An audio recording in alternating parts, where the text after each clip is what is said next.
নমস্কার, আমি Anwesha. Novel nook চ্যানেলে আপনাদের সবাইকে স্বাগত। আশা করি আপনারা সবাই ভালো আছেন।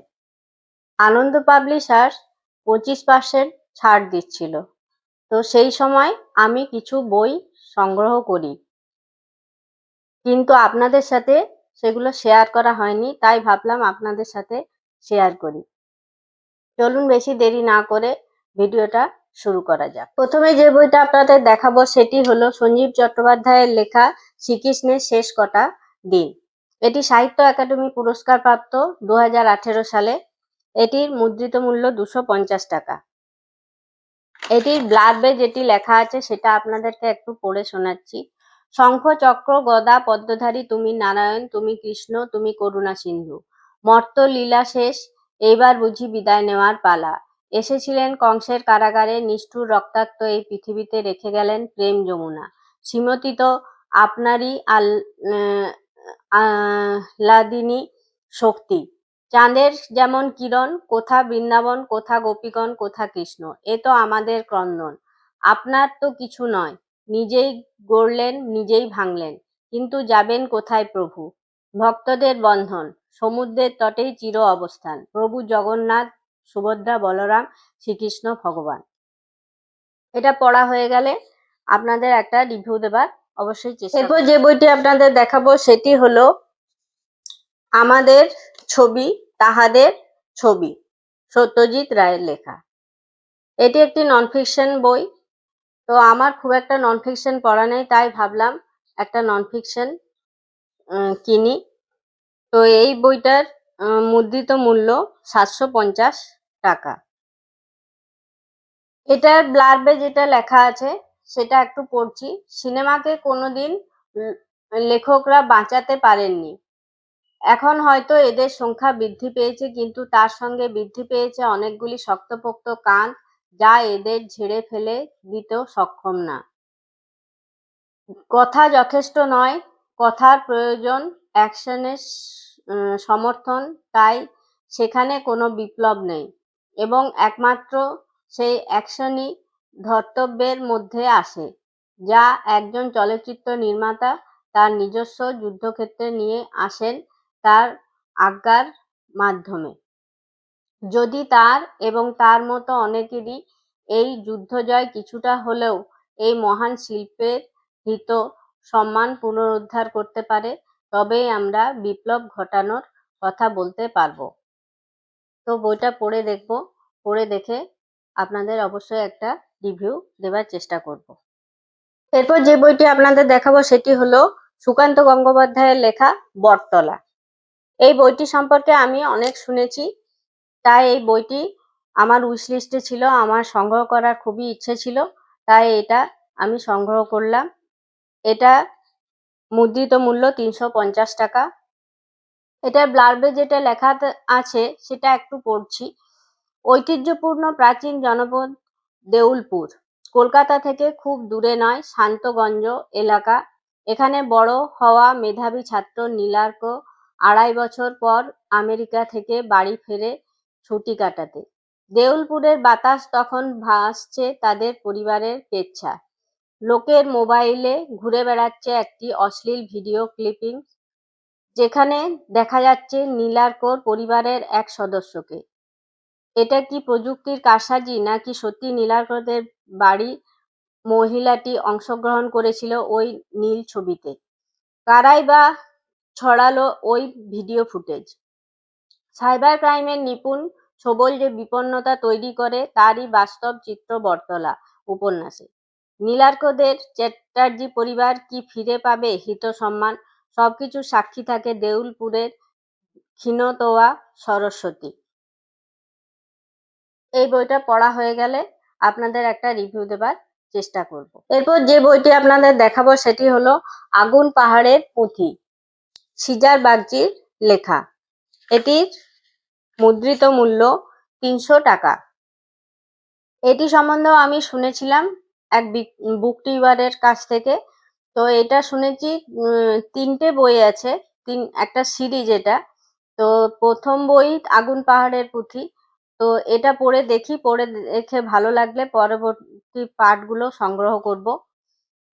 তো এটার ব্লার্বে যেটা লেখা আছে একটু পড়ছি। সিকিমে একদল দুর্বৃত্তের তাড়া খেয়ে পালাতে গিয়ে মারা যান বাংলা ভাষার বিশিষ্ট গবেষক তীর্থপতি মিত্র। দীর্ঘদিন ধরে তীর্থপতি ছিলেন বাংলা ভাষার এক পুঁথি। সেই পুঁথির জন্যই কি তাকে মরতে হলো? কে বা কারা তাকে মারল? তীর্থপতির ঘনিষ্ঠ বন্ধু অবসরপ্রাপ্ত বাংলার অধ্যাপক সোমনাথ ভট্টাচার্য সন্দেহ করলেন ওই পুঁথির সঙ্গে তীর্থপতির মৃত্যুর যোগ আছে। প্রিয় ছাত্র শুভময়কে ডেকে তিনি নির্দেশ দিলেন তীর্থপতির অসমাপ্ত কাজ শেষ করার। শুভময়ের সঙ্গে থাকলো তীর্থপতি মিত্রের একমাত্র মেয়ে অনুসুয়া। শুভময় কি খুঁজে পেল সেই পুঁথি? ওই পুঁথি নিয়ে কেন এত টানাপোড়েন?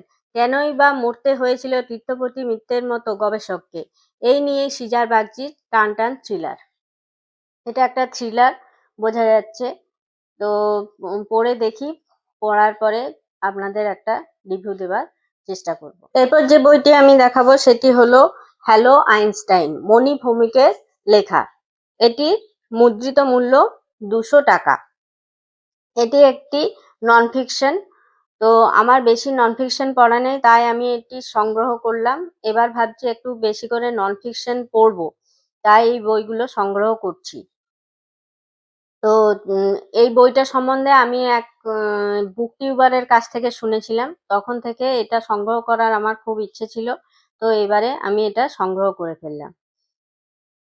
এরপর যে বইটি আপনাদের দেখাবো সেটি হলো সুচিত্রা ভট্টাচার্যের লেখা কাছের মানুষ। সুচিত্রা ভট্টাচার্য আমার অন্যতম প্রিয় লেখিকা। তার অনেক বই আমি পড়েছি, তাই তার কাছের মানুষটি সম্পর্কে আমি শুনেছিলাম, তাই সংগ্রহ করার খুব ইচ্ছে ছিল। তাই এই সময় আমি এটি সংগ্রহ করি। যেহেতু বইটার দাম একটু বেশি, এই বইটির মুদ্রিত মূল্য 1200 টাকা। তো এই যখন 25% ছাড় দিচ্ছিল, ভাবলাম এই বইটা সংগ্রহ করি।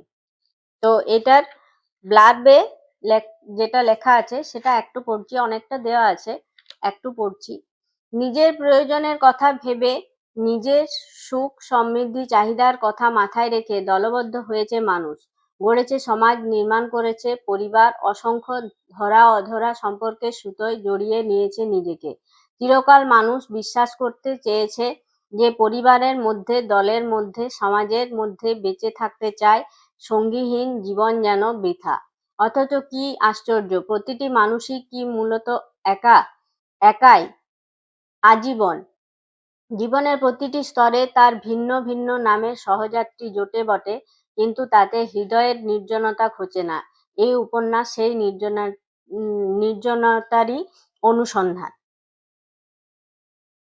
তো এই বইটা পড়া হয়ে গেলে আপনাদের একটা রিভিউ দেওয়ার চেষ্টা করব। এরপর যে বইটি আপনাদের দেখাবো সেটি হলো সরঞ্জিৎ চক্রবর্তীর লেখা হিমযুগ। এটির মুদ্রিত মূল্য 350 টাকা। সরঞ্জিৎ চক্রবর্তীর অনেক বই আমি পড়েছি, আমার বেশ ভালো লাগে, তাই আমি সংগ্রহ করলাম। এটা আমার পড়া হয়েছে, কিছুটা পড়া হয়েছে, আমি পড়তে শুরু করেছি। 50 পাতার মতন পড়া হয়েছে। তো এটার ব্লার্বে যেটা লেখা আছে একটু পড়ছি। হিমযুগ ফিরে আসছে আবার, তুষার জমছে মানুষের মনে। কলকাতা থেকে পাহাড়ে চাকরি নিয়ে যাওয়া রুক্মরথ দেখে এমনই এক হিমযুগ যেন নেমেছে নামকরা লেখক মেঘাদ্রি চট্টোপাধ্যায়ের জীবনের সংসারে। তার স্ত্রী জয়া যেন এখানে থেকেও নেই। বরদাদা হিমাদ্রি মানসিকভাবে অসুস্থ। প্রথম পক্ষের মেয়ে কুটু সারাক্ষণ এক অব্যক্ত রাগে আর ঘৃণায় নিজে যেমন ছিন্নভিন্ন হয়, তেমন ছিন্নভিন্ন করে দিতে চায় আশেপাশের সবাইকে। মাঝে এসে পড়ে সুদর্শন কলেজের প্রফেসর সুনাভ। মেঘাদ্রির গুণগ্রাহী এই যুবকটি ক্রমশ আকৃষ্ট হয়ে পড়ে জয়ীর প্রতি। আর এইসবের মধ্যে দাঁড়িয়ে ছোট ঘাসফুলের মতো বেঁচে থাকে হিমাদ্রির একমাত্র মেয়ে বাসু। অসুস্থ এই মেঘাদ্রি বোঝেন ভালোবাসার জয়ী ক্রমে শত্রু হয়ে উঠছে। বুঝতে পারেন মেয়েও সরে যাচ্ছে দূরে। আর এইসব ভাঙনের মধ্যে প্রতীকের মতো দাঁড়িয়ে থাকে কবেকার এক ভিনটেজ গাড়ি। ছোট্ট একটা পাহাড়ি শহরে ঘৃণা, দেশ, বিশ্বাসঘাতকতার বরফ শীতল কাঠিন্যের গল্প যেন এই সময়ের মানুষজনের গল্পের প্রতীক হয়ে ওঠে। তবু এর মধ্যে থেকেও উত্তরণের একমাত্র উপায় যে ভালোবাসা, বন্ধুত্ব ও বিশ্বাস, সে কথাই আরেকবার মনে করিয়ে দেয় হিমযুগ উপন্যাস। এটা আমি পড়ছি, পড়া হয়ে গেলে আপনাদের একটা রিভিউ দেবার চেষ্টা করব।